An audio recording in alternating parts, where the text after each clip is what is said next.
Assalamualaikum warahmatullahi wabarakatuh. Kita bertemu lagi dalam satu lagi episod Atas Pagar bersama dengan saya Azri Abdullah dan bersama dengan rakan regu saya saudara Adik Borhan. Ya, saya Azri. Hari ni kita tak ada apa lah nak cerita. Saja je macam ceritanya. Biasa kita shoot malam. Betul. Ini kita shoot siang. Yalah, kalau nampak kita orang cerah bercahaya sikit hari ni sebab kita syuting Ada siang. nur sikit hari ni. Azri, hari ni kita nak bersama pasal apa, Azri? Okey, hari ni dalam podcast ni kita dedikasikan kepada isu ni alien lah. Ya. Hampir seminggu telah berlalu selepas keputusan Mahkamah Persekutuan dalam kes ni alien. Macam-macam reaksi kita dengar, Black Friday dan sebagainya. Betul. Mungkin di podcast Atas Pagar kita sedikit lewat lah dalam memberi ulasan, tapi dalam perbincangan kita ni kita akan bagi perspektif baru yang pendengar akan nampak mungkin tak ada di perbincangan lain lah. Mungkin kita tak perlu pergi kepada basic apakah sebab kes ni alien ni berlaku ke apa semua ke, tapi kita akan kupas. Betul. Sebab basically bila kita dah terlambat, orang dah mungkin ada yang banyak dah dengar. Jadi kita terus kepada dia punya isu technicalities and based on political views lah. Boleh. Jadi basic tentang dia punya apa yang berlaku sebelum tu ini, dia kena drop apa semua, mungkin pendengar-pendengar kita atau penonton di YouTube boleh search di podcast-podcast lain, ataupun bak kata budak-budak TikTok boleh dengar explanation tone lain lah. Ya, boleh dengar explanation tone lain lah. Aku pun ada bagi explanation juga sikit di podcast Apa Cerita, APACITER. Boleh lah pergi ke situ untuk fahamkan dia punya basic. So kita straight to the point, Azri. Boleh. Apa kau rasa berkenaan dengan kes alien ini, Azri? It's been coming. Okay. Aku cakap kalau keputusan dan juga reaksi adalah something yang dijangka. Kalau mungkin pendengar tak tahu, sebenarnya keputusan bagi kes ni alien telah ditentukan berbulan-bulan sebelum ni. Tapi ketika itu Mahkamah Persekutuan telah memaklumkan bahawa mahkamah reserve judgment. Okey, bila mahkamah reserve judgment ni, sebab satu dia nak buat satu alasan penghakiman yang proper lah, sebab dia tahu bila keputusan yang penuh dengan public interest ni, dia perlu berikan satu judgment yang panjang dan boleh orang baca dengan cepat. So biasanya itu kerana dia reserve judgment. Saya nak kata ni bukan ada orang kata mahkamah sengaja simpan keputusan ni sebab takut reaksi pada orang Islam. Tak ada. Dia cuma nak bagi you explanation and you prepare, you boleh baca. Itu first lah. Dan in fact beberapa bulan sebelum tu pun aku dah pernah ulas dekat aku punya TikTok pasal isu ni alien ni, dan bila keputusan ni keluar nampak video tu pun orang start view balik. So macam aku cakap tadi, Adib, expected, sebab kita berdua pengamal undang-undang dan kita tahu isu ni simply about sama ada mahkamah syariah mempunyai bidang kuasa ataupun tidak. Dan by clear reading of the federal constitution, you will know.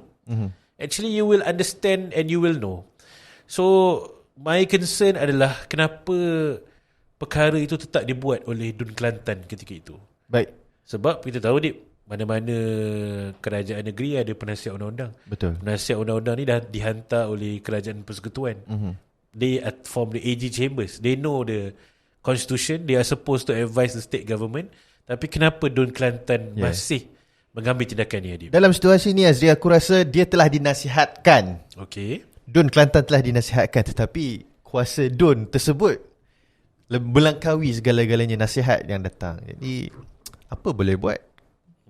Sedih juga kan? Sedih. Tapi kalau kita tengok dalam isu Dun Kelantan ni, Adib, ni teori aku lah, teori politik . Aku rasa dia orang tahu. Aku rasa dia tahu juga. Dia orang tahu benda ni akan berlaku. Sorry lah kan.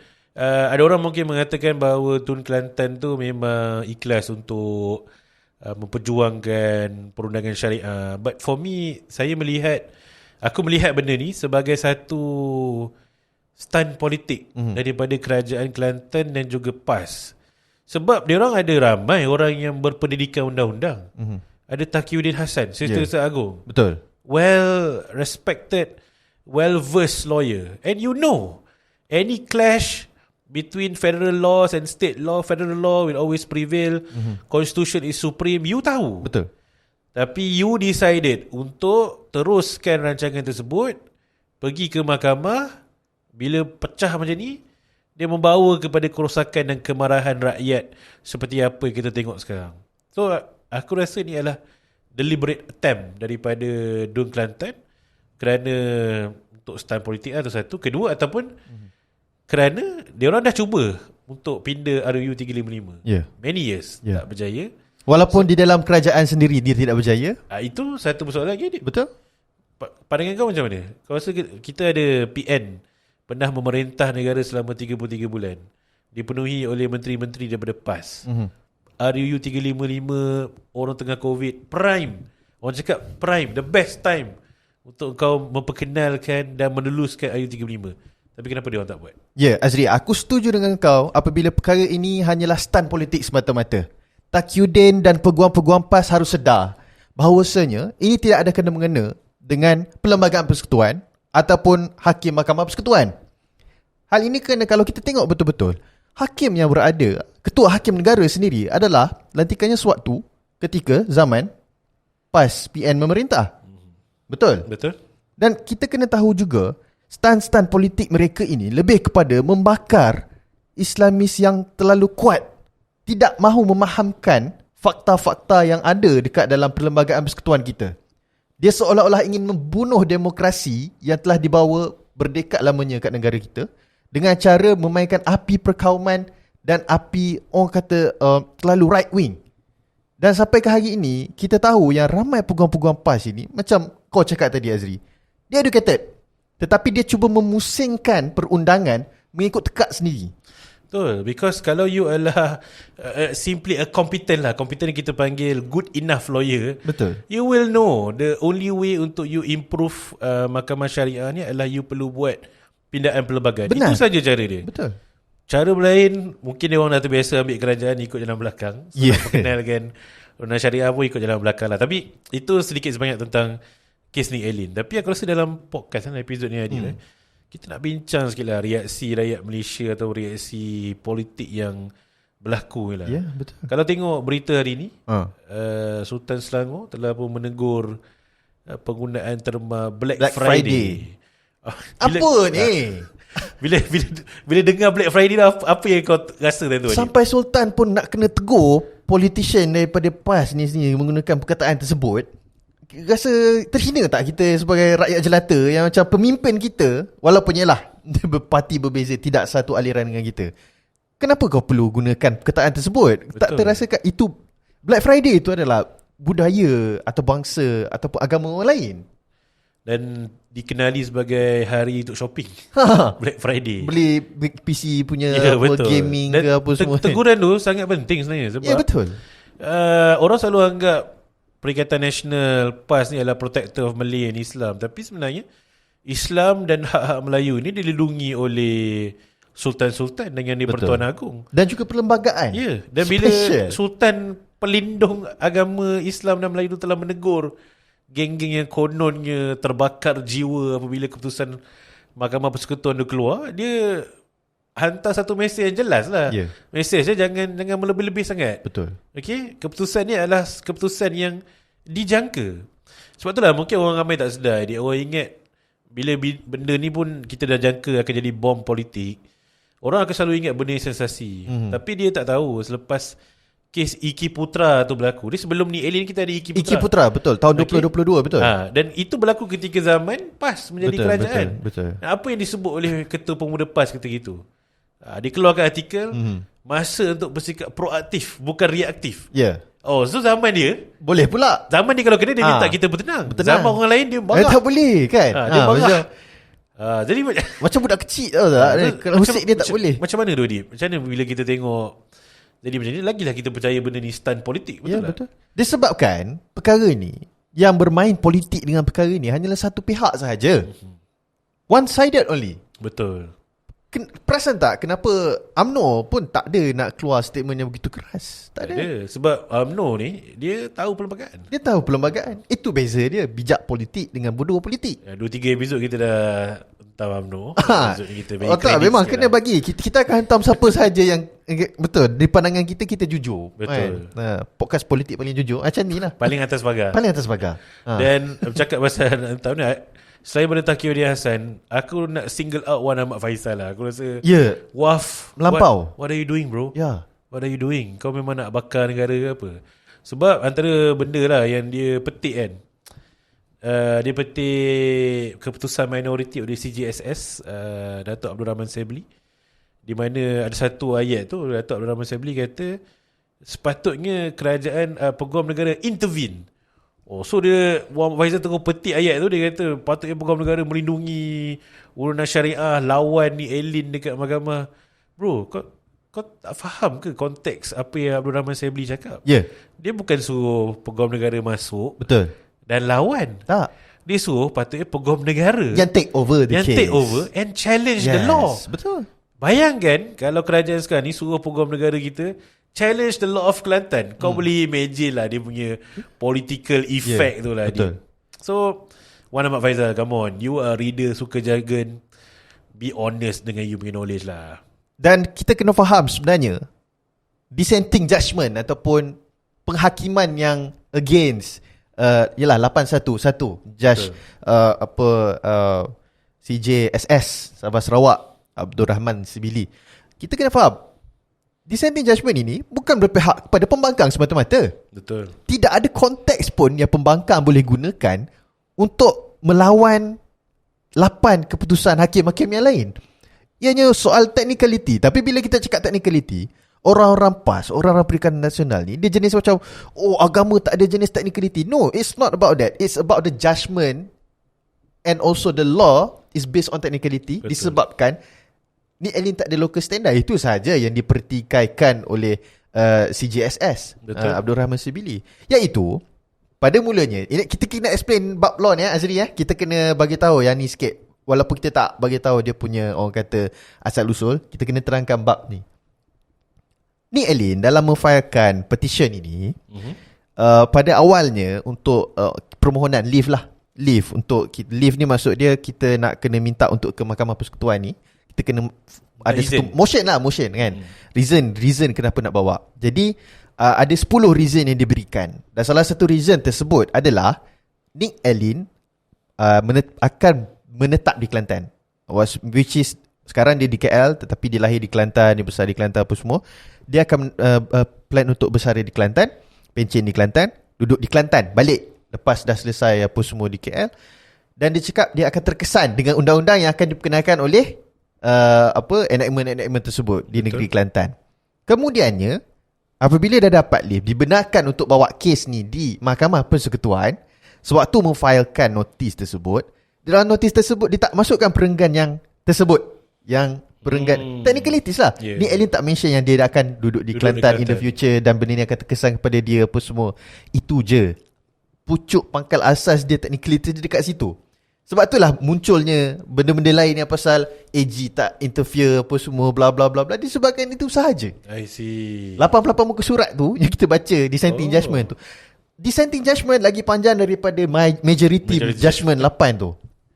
So untuk student law atau pengamal undang, kalau nak cari leading authority on local standard, boleh tengok minority judgment lah, lengkap dia punya perbincangan tu. Dan siapa-siapa yang tak baca lagi atau nak baca kita keputusan Nick Allen di Mahkamah Persekutuan, baik majority judgment ataupun dissenting judgment, boleh email kami di ataspagary ataspagary@gmail.com.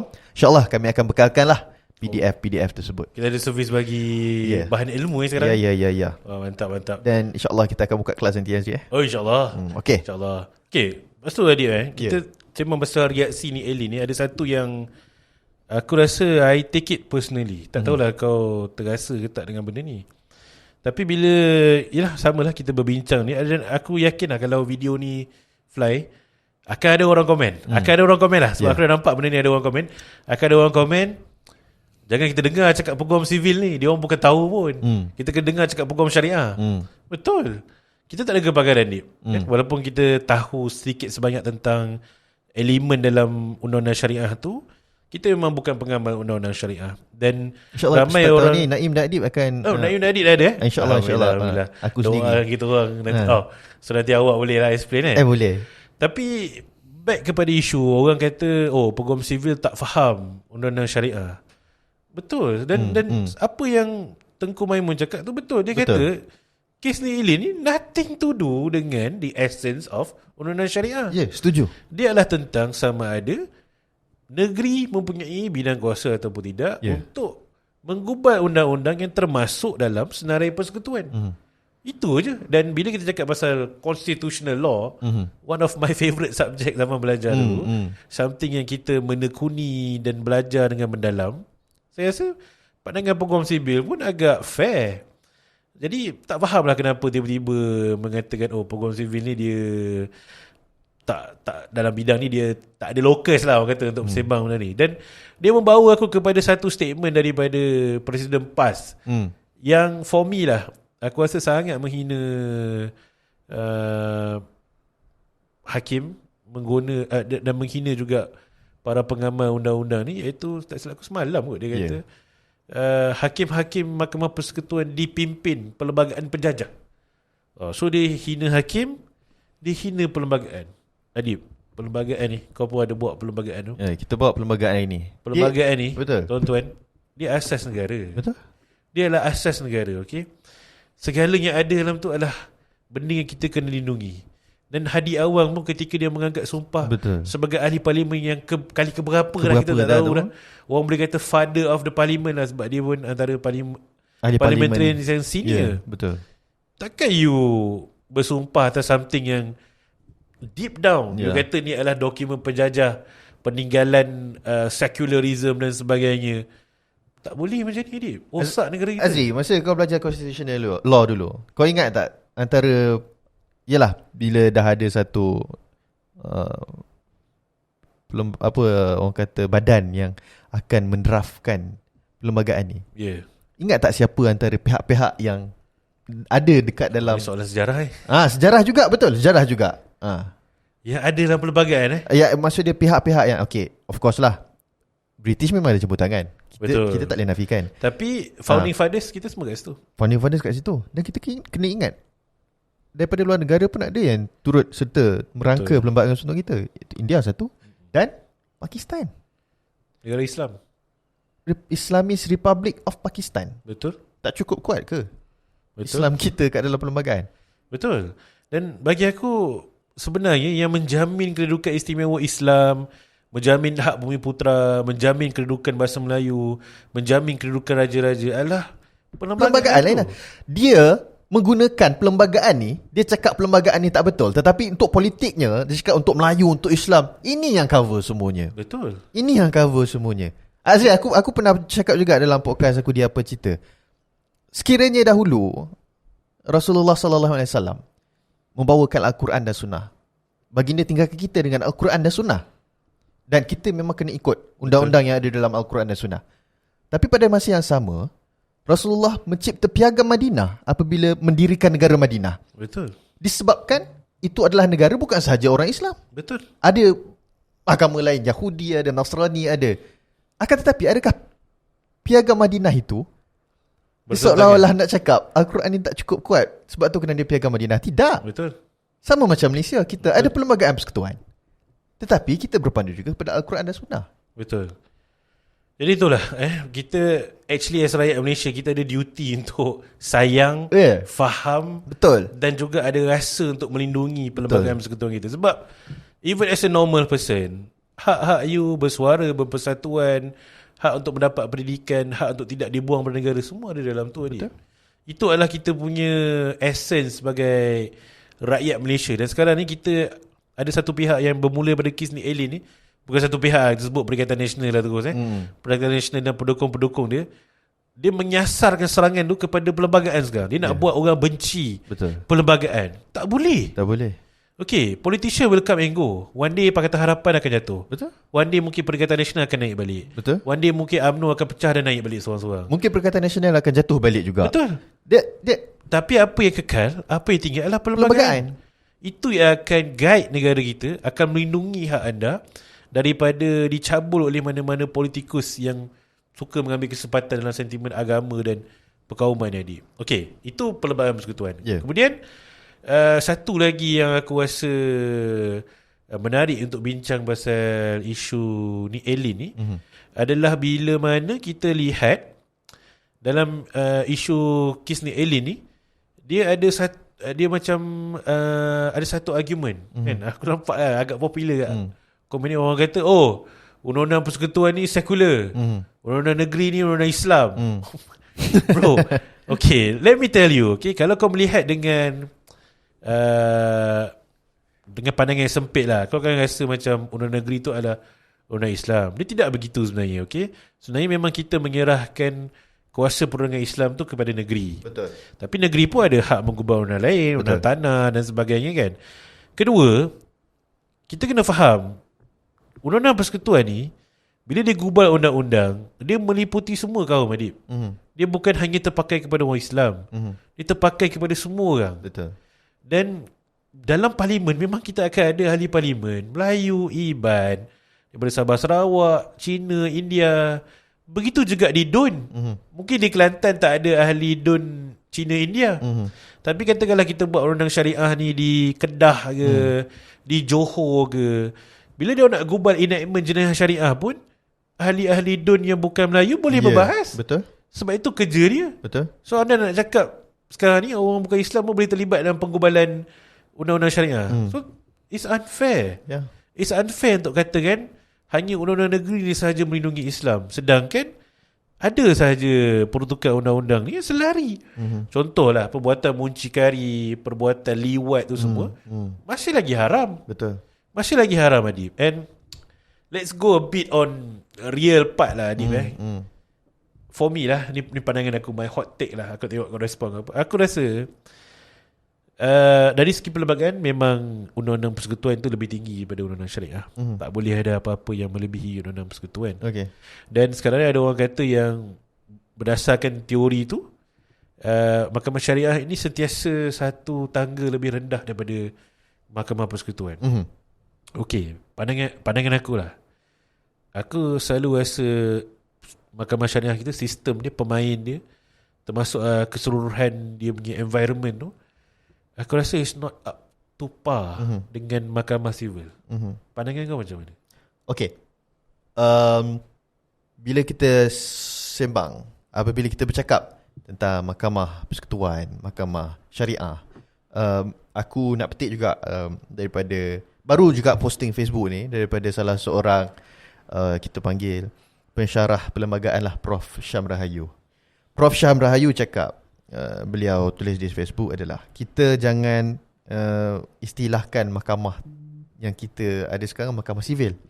Sebab tak pernah pun ada dalam perlembagaan cakap ini adalah mahkamah sivil atau apa semua. Jadi kita referkan dia sebagai mahkamah saja, mahkamah yang dibawa oleh perlembagaan. So bila mahkamah yang ada termaktub dalam perlembagaan dan juga mahkamah syariah juga termaktub dalam perlembagaan, kita kena anggap ianya satu, orang kata same level. Akan tetapi perbezaannya adalah mahkamah syariah ni dia vested under state law secara, orang kata secara detailnya. Means that state law yang ada, orang kata pandangan atau berikan atau gubalkan undang-undangnya secara total. Dan daripada situ kita kena faham juga undang-undang syariah atau mahkamah syariah ni dia tak ada mahkamah persekutuan. Sebab di bawah state list, which is a 9 schedule of perlembagaan persekutuan menyatakan bahawasanya Islam adalah paling tinggi dia ada mahkamah rayuan syariah, betul? MMRS tu tak salah aku. Betul, tapi ianya semua di negeri. Maksud dia ada mahkamah rendah, dia ada mahkamah tinggi. Of course, certain matters only ke mahkamah rayuan syariah. Semua ketiga-tiga negeri ni, ketiga-tiga level mahkamah ni ada di negeri sahaja. Betul. Jadi dia berpecah pula. Mahkamah rendah tu ada di setiap daerah. Dan kita kena faham kuasanya juga, Azri, kuasanya juga datang daripada perlembagaan. Cuma aku setuju dengan apa yang kau cakap apabila PAR dia tu tak berbeza disebabkan treatment lah, Azri. Treatment dia kenapa? Disebabkan boleh kaitkan dengan bajet juga. Betul. Bajet di negeri tidak begitu besar. Bajet di persekutuan, sebab itu kehakiman dah ada sistem yang boleh guna elektronik, boleh filekan secara elektronik, secara online. Tetapi kita kena faham juga di mahkamah syariah ini begitu strict. Kena ada wakalah untuk setiap peguam yang diwakili. Jadi kita tak boleh nak cakap tak sampai lagi. Tetapi apa aku nampak inisiatif, Azri, inisiatif dia dah sampai. Disebabkan bila kes Iki Putra berlaku, inisiatif tidak sebegitu proaktif macam ni tau, Azri. Bila kes ni Alien ni berlaku, Orang pertama yang keluarkan statement adalah memang Menteri Agama sendiri, Betul. iaitu mantan Ketua Hakim Syari'i di bawah JKSM lah. Beliau sendiri cakap JKSM dengan JAKIM akan bekerjasama untuk pastikan tak ada negeri yang clash, bertindan lagi undang-undang ni. Satu inisiatif yang orang kata tak pernah kita dengar sebelum ini. Betul. Dan kita kena tahu yang perkara ini kalau betul-betul nak buat, dah lama dah boleh buat, sejak 2, 3, 4 tahun, 5 tahun lepas. Tak kisahlah siapa menjadi kerajaan. Tetapi apabila perkara ini dah selesai, barulah kita boleh pindah RUU 355, baru kita boleh masukkan, contoh kita nak masukkan hudud di Mahkamah Syariah, tak ada masalah. Kita kena perkasakan dahulu, kerana sistem di Mahkamah Syariah ni sangat uzul, Azri. Kau pernah sampai tak Mahkamah Syariah Hulu Selangor? Aku tak pernah. Tak pernah? Tak pernah. Ya Allah, nak roboh dah, kau tahu tak? Astagfirullahaladzim. Macam kalau kau tengok klinik desa, klinik desa sekarang pun dah ada aircon, dah apa semua kan. Ini kau tengok macam kipas kiat berbunyi. Contoh Mahkamah Syariah Hulu Selangor. Hulu Selangor. Itu perkara yang kita kena go details. Untuk perkasakan, kita kena ada satu pihak, which is, kalau kau perasan ada jawatan kuasa dah sekarang di Ketua Tun Zaki. Betul. MKI Ya. macam untuk kaji semula lah. Betul. Macam mana nak pemekasaan undang syariah. Jadi langkah memang ada ni. Langkah ada. Bukan yang kita kerajaan Madani ni dia tak buat apa-apa. Dia memang dah semenjak kes Zaki Putra tu. Betul. Kita dah launch dah satu majlis untuk buat kajian, untuk keluarkan satu recommendation macam mana nak improve Mahkamah Syariah. So itu kita ada MKI. Kita masih menanti recommendation dia. Tapi ini aku punya personal recommendation lah. Ya. Apa tu? Aku ada dua. Okey, bagus. Satu sebab bagi recommendation ni sebab aku pernah didatangi oleh kawan-kawan rapat yang memang ikhlas nak tahu tentang isu ni alien ni. So dia understand, dia bersedih dengan keputusan tu, but they also understand why keputusan tu dibuat sedemikian rupa. Cuma soalan seterusnya, dan aku rasa ini yang bermain di minda ramai rakyat Malaysia, dan mungkin ni something eksklusif yang kita bawa dalam atas pagar. Apa seterusnya? Kita dah tahu perlembagaan, you cannot legislate laws against state power. So apa yang kita boleh buat? So pertama sekali ni pandangan aku mungkin a bit controversial, tapi constitutional tak? Dia memerlukan pindaan perlembagaan. Okey, silakan. Dia memerlukan pindaan perlembagaan. Iaitu aku nak kalau boleh urusan undang-undang Islam ni dipersekutuankan, federalize. Sebab logik aku lah, keadaan Islam dekat Perlis dengan keadaan Islam dekat Johor sama. Kita menganut agama sama, syahadah yang sama, prinsip yang sama. Kalau ada bezaan tu pun perbezaan yang boleh diseragamkan. Jadi bila kau persekutuan kan, segala bentuk bajet datang daripada kerajaan persekutuan. Ada bajet yang besar, semua mahkamah akan improve kualiti dia. Dan satu contoh di wilayah persekutuan, kita ada Akta Guaman Profesional Syar'i or something macam itulah. Dia untuk improve and elevate kualiti peguam syariah yang ada dekat Malaysia. Sadly itu hanya terpakai di wilayah persekutuan saja. KL, Putrajaya, Labuan. Negeri-negeri lain dia hanya boleh dicadangkan untuk adopt the same peruntukan. Malang ni tak ada ni. So peguam-peguam syariah di negeri-negeri lain pun problem juga. Kedua, bila kita persekutuan kan, dah tak ada lagi dah. Peguam syariah kena apply lesen Melaka, peguam syariah kena apply lesen Negeri Sembilan. Satu beban juga untuk kawan-kawan kita di peguam syariah ni. Itu pandangan aku yang pertama.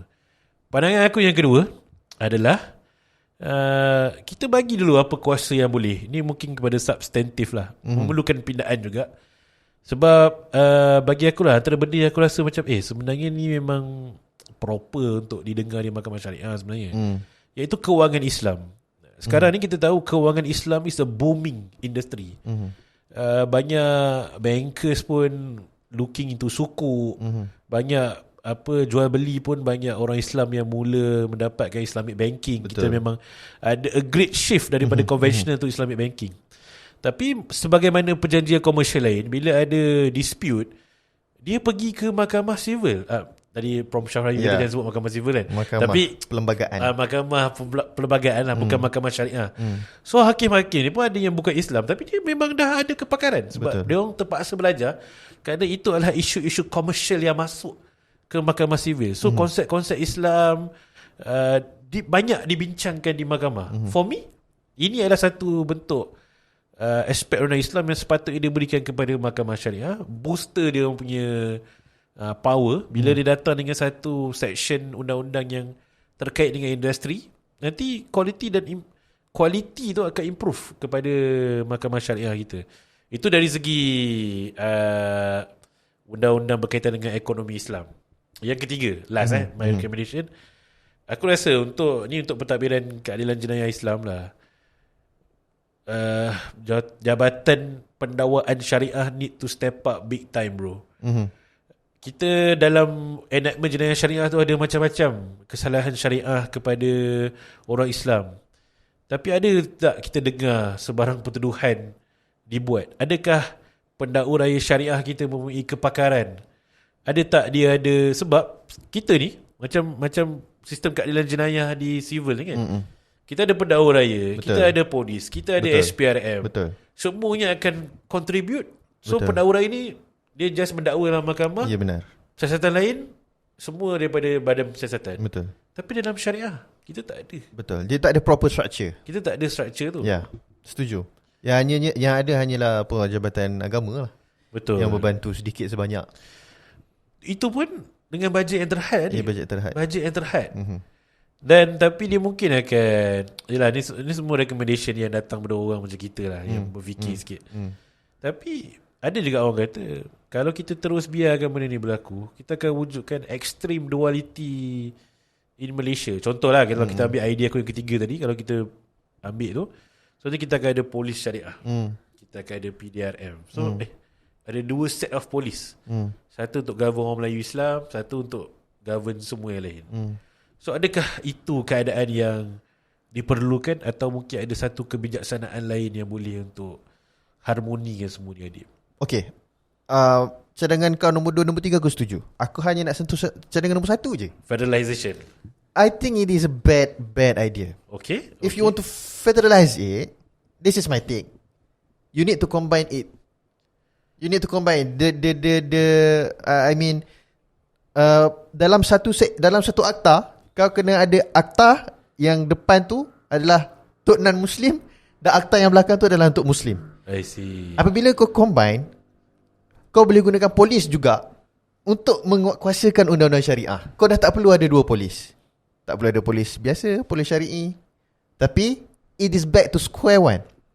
Islam itu adalah tanggungjawab di bawah sultan negeri-negeri.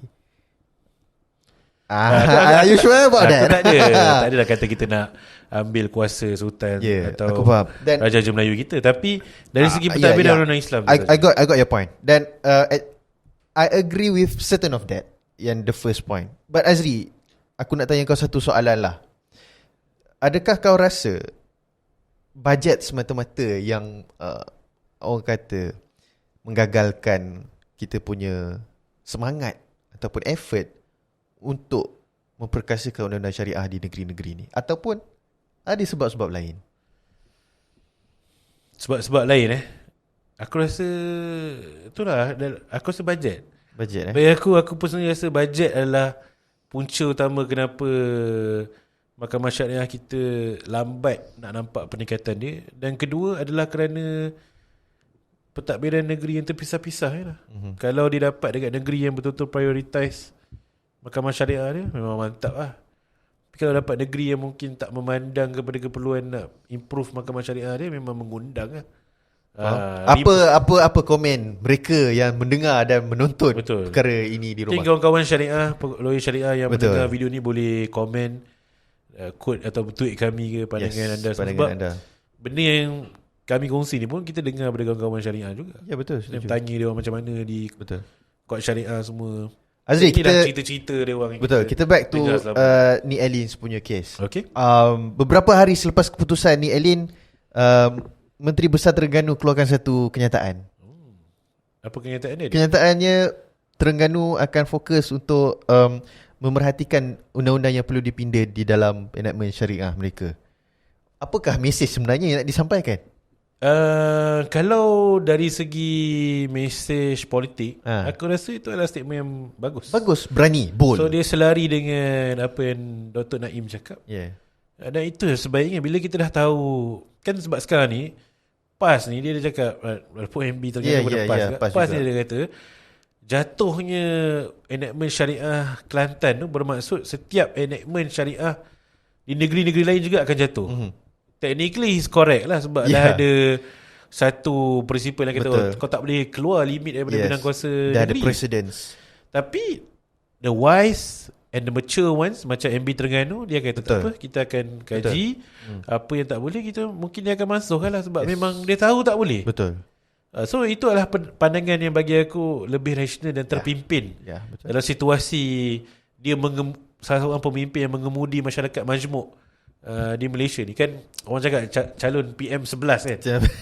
Jadi on this part he's smart. He's betul. smart. Betul, sebab kita atas pagar, kita puji benda-benda yang rasa kita relevan. Betul. YB Sam cakap benda betul. I don't know lah if it is a political statement or not, but if he said that and if he executes that, memang salute lah kepada dia. Betul. Because kita follow lah. That's how federalism works. Betul. Betul. So dalam kes ni Ili ni kita actually boleh nilai lah. Nilai ahli politik kita, good and mana. bad politicians. Masing-masing ada tunjuk dia punya belang lah dalam isu ni. Terutamanya kawan-kawan kita daripada Perikatan Nasional lah, ada reaksi yang Azri, pelbagai. before kita tutup kita punya episod hari ni, kita nak bagi renung-renungan jugalah, dan mungkin kau ada pandangan kau nak bagi sendiri. Tindakan Ni Elin ni diambil pada tahun 2022 bulan 10. Ni Elin juga keluarkan satu kenyataan bahawasanya Ni Elin ni adalah ahli muafakat nasional. Dan kita sekarang ni decision keluar pada era Madani, bukan era yang sebelum ini. Adakah ini sebenarnya orang kata satu memang dah di-plan awal-awal lagi untuk attack kerajaan lah. Untuk attack kerajaan, ataupun dia macam dia sebenarnya kita panggil apa serampang dua mata. If let's say kes Ni Elin ni proceed dan masih lagi kerajaan sebelum ini memerintah, dan kes ini dipatahkan, nampak macam hero tak? Boleh jadi. Tapi disebabkan mereka kalah, kes ini pun kalah, Ni Elin kalah, Ni Elin menang lah kiranya, dia nampak macam vice versa. Wild speculation lah. Wild speculation. But I'm not accusing the court or anyone. No. It's just some things that comes into my mind about, yelah, dia macam satu benda yang dia di-plan, and I don't know. Mungkin lah Adik kan. Wild thoughts. Kalau kita tengok peguam-peguam dalam kes peguam-peguam negeri Kelantan lah, diorang akan selalu guna perkataan yang memang ada pihak-pihak melakukan strategic litigation untuk menjatuhkan undang-undang syariah. Sorry, terbersin pula. Okay, tak apa. Okay, kita end di sini sahaja. Cuma itulah, kalau di akhir episod ni, kalau kita dah berbual panjang dia, apa yang pendengar patut ambil, satu dia ambil adalah always read your constitution. Yes. Okay, jangan percaya je bulat-bulat apa politikers baca. Read the constitution, biasa-biasakan pegang perlembagaan, tengok apa dalam tu, itulah asas negara. Dalam nak berpolitik apa, Muadib, janganlah sampai you bakar asas negara. Ya, betul. Jangan sampai you tuduh perlembagaan ni perlembagaan penjajah lah, sekular lah. Panjang lagi. Dalam tu ada Melayu, ada Islam, semua dalam tu. Semua kat dalam. Dia panjang lagi episod, kita boleh kupas sebenarnya. Tapi tak apa, kita kalau siapa berminat, kita boleh mungkin jumpa di kedai kopi, kita sembang pasal perlembagaan ni. Boleh, InsyaAllah. Basic doctrine structure pun kita tak sempat sentuh, padahal kita bincang tadi nak sembang pasal benda ni. Tapi it's okay. Akhir kalam, thank you so much kerana mendengar ulasan kami. Jangan lupa untuk subscribe kami di YouTube, Spotify, dan follow kami di TikTok dan Instagram. Okay Azri? Alright. Jumpa di episod selanjutnya. Assalamualaikum.